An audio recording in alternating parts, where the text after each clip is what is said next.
3 here out at Naval Weapon Station, Goose Creek, South Carolina. 251 feet. I'm a lefty, so we're going to play a baby hyzer with the Buzz OS in here. Alright, so we have Erik first up, and he's throwing himself a little mid-range forehand into the gap, gets it up there close to the basket. Got a nice little putt, easy. Here I am, Bobby, throwing a overstable mid-range from Equin called the Zhang. And then we have Shannon, and she throws it, and it doesn't quite get all the way into the gap. Should be kind of pinched up there against to the right. And then we have Alex. Alex is probably throwing overstable putter or mid-range, and he gets it through the initial gap, but he gets a little too long in there and gets an early tree. So we're gonna have just Shannon and Alex pitching up, and they'll be able to tap in their easy pars, whereas me and Erik will be having ourselves some birdie putts here, and we both are able to connect and convert from short range. So that's hole 1. This is my favorite course here in Charleston. This is the Naval Weapon Station, and it's got a lot of everything that you need in disc golf. Hole 2, sharp dog leg right. Cheating left, he can't even hold his disc. That's the stroke. Didn't go 15 feet.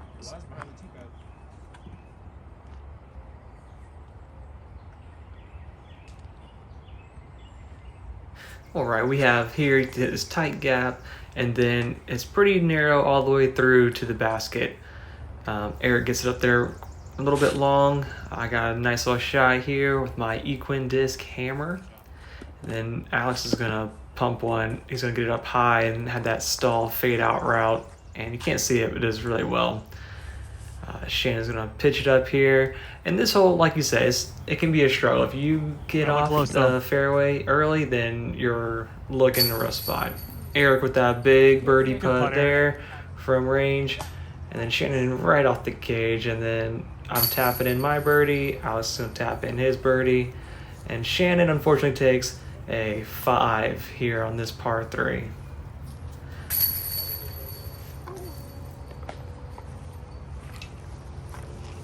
This hole is a fun one, but it is a little tough to get. We got hole 3 here at Naval Weapon Station. Let's see how it plays out. That's Erik there with the breakdown. He's going an unconventional route, overhand. This hole goes really far left. That tree that's kind of jutting out to the middle, you want to get around that and then get it to go way far left and then have a tiny bit of a fade back at the end. It is pretty protected. He catches an early tree and falls down middle of the fairway. I'm going with my Who, an understable fairway. I just want that glide to the left. I get it up, and this is a decent shot, but I got a little too high, so I did end up about 150 or so short. Alex is taking an inside line, and he hits something too as well. He gets pretty good ways up there, but also gets a hit. And then Shannon kind of does what a lot of people do, and that's lay up to the good spot just for a good, easy approach. And there's Erik with the forehand. He puts that a little long. Shannon comes and hits the cage, and it has a just terrible roll away. Unfortunate. And there's where Alex lands. He goes a little long as well. And I'm just getting a little half bid. Don't want to skip away and get into a, obstructed putt. Alex threw a tight gap for his. Erik on the knee. We all convert our pars, and Shannon with that unfortunate roll away is going to be taking the bogey here. This is also another one that's really tough to get, but it does feel good. You definitely don't want to take the bogey on this hole. Hole 4, dog leg left. Oh, it's down for sure. So, well, yes, this is a dogleg left, but the first point is to get out of this tunnel and then get it way far to the left, because it's like probably about where that sign is if you were to look straight. There is a tight early gap that I always try to run, because I feel like the only way to truly get a good ace run at it, but it is a little narrow. I didn't quite get through it that time, whereas Alex and Erik are just playing the long skip shot. And then Shannon gets it out and just gets it to fade to the right. Out of the gap, though. You can see how far to the left this shot is. It's kind of over there, and then you get those early branches that kind of protect the basket. I'm just going to do a little layup shot with my wings, just get it close, and you're going to see Erik make his birdie putt there before I can get the camera set up to record it, but you know, it's fine. And then there's Alex, where he got his really long skip over with a good long birdie putt to convert his. I'm going to tap in for my par, and Shannon's going to take a bogey on this hole. This is also it's a fun shot, but you do need a lot of skip. This one feels longer than 320 foot par 3. What you see is what you get. So this one has that tree over there that kind of blocks a lot of shots, and then the low-hanging limbs if you're trying to go directly at it. And then it has like a tree at the end, but even hitting that tree at the end, you're still within circle one pretty easily. Erik and Alex both put theirs in circle one. Erik was a little long, and then I yanked mine to the right, barely gets up over that OB fence. I got about pin high, but it's just way over to the right. Then Shannon has a pretty good shot here. He just turns over a little too much on her, but that's all right. Easy to do on this shot. There's a lot of wind out today, but she has a great approach up here. It just puts that thing too long. And there's me. I just keep it out too far to the right, and then Shannon pitches up, decent bit, hits the bottom of the pole. We're gonna see Alex here with another decent long putt right into the heart of the basket, and then Erik, he went a little long. He's able to convert just a little high. I tap in my par, and Shannon's gonna tap in her bogey. We got another par 3. Hole 5. And when I hole 5, I mean hole 6. Got a lot of headwind. Got an OB fence line here on the baseball field. Gonna play like a nice low hyzer in here. Smart. So hole 6 here is around that fence, so OB the whole way, and then you have a long grass deep. Erik puts his perfectly around that cypress tree. Alex gets his little sawed off. Is gonna skip, almost go out of bounds into the baseball field. And then I just had a terrible forehand day. Everything just went way too low on my forehands. Shannon getting up into the wing, a little nervous, but able to stay safe. And then chops her next shot into the ground. I got a good approach with my hammer and park it up there for an easy par. Shannon with a good approach to park up hers for the bogey. Alex giving it a bid, but comes up a little short. Erik with another birdie, having a great start, tapping in, walking off, and the rest of us are just gonna finish out this hole here. You won't see Alex because he ran back for a water bottle. 7, par 4. One of the 2 par 4s on this course. And by 2, I mean 3. Got a little tunnel gap here. About 280 to break it. Swings left, goes back to the right. Erik gonna go with his lefty forehand to try to get around that corner with the skip, but he just gets a hold of it a little too much and holds it a little too far right, and he skips up into the far woods. Alex is gonna do very similar, getting it a little too far right and getting it skipped up into the woods as well. I got a really good shot here, taking my new long from Equin, get it right to the edge of the corner. Got the last tree, kind of put me back a little bit, but it was not too bad. Shannon having 2 good drives to get up to the corner, and then having a great shot to the mouth of the approach to the basket.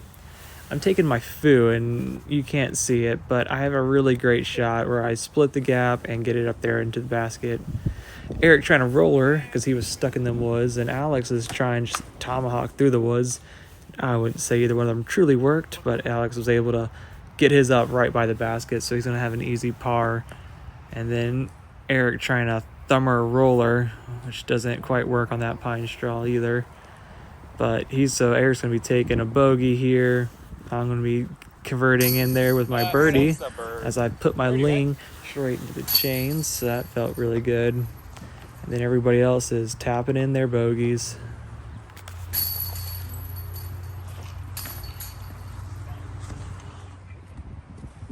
All right, finally took the box from Erik. Hole 8, Naval Weapons.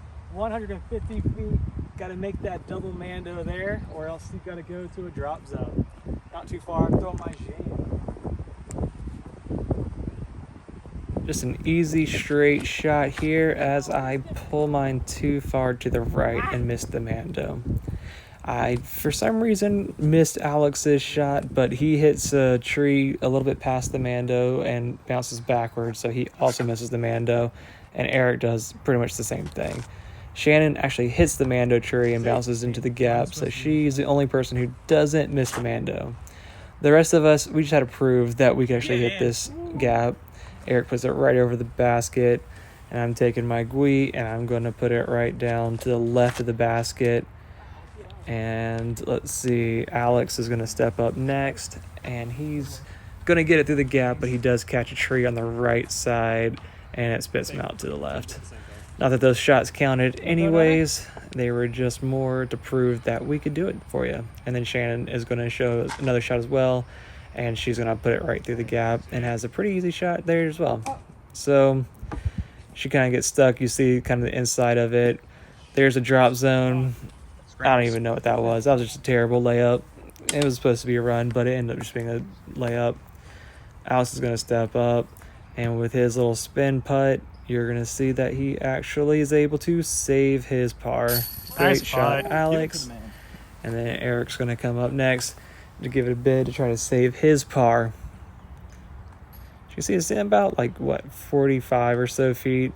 So it's not a terrible drop zone, but it does require a good putt. And Erik comes pretty close, but is not able to. So me and him will be taking our bogeys as well. And Alex is actually able to save his par. So we'll see what happens on... Oh, yeah. So hole 9 still. Hit it, scramble. We had hole 9 here at Weapon Station. It's 256 feet, right finish. Going Firebird.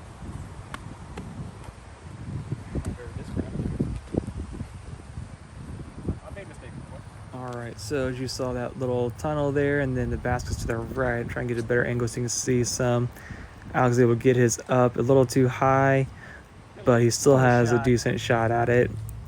Here, yep, Erik's throwing his Malta here, and that cheating lefty, he's able to just put it on the gap on his normal backhand, and it was a little early, but he was, as you'll see later, parked. And then my just terrible forehand day continues. I get it way too sawed off, way too much hyzer straight away, straight into the woods. And then, as like a good card mate, Shannon does not want me to be alone, so she comes over and joins me into the woods. And this is not really where you want to be. She's trying to just get something just up closer, and I'm doing a crossbow roller, and it took off. So Shannon has a good second shot out of the woods to get it up there, so she can have an easy little tap in. Bogey, Alex with his early shot, and he gives it a run, but it's a little too low ceiling. That's how far that roller got. That was way too far. So I'm taking 2 bogeys in a row, which is unfortunate, as Erik steps up for his easy birdie tap in, and Alex will take an easy par, and there's Shannon third tap in for her bogey. So that's the front 9 at Naval Weapon Station. The back 9 gets a little better for me, as I'm only, -1 at the moment, but we'll see if we can catch up to Erik on the back 9.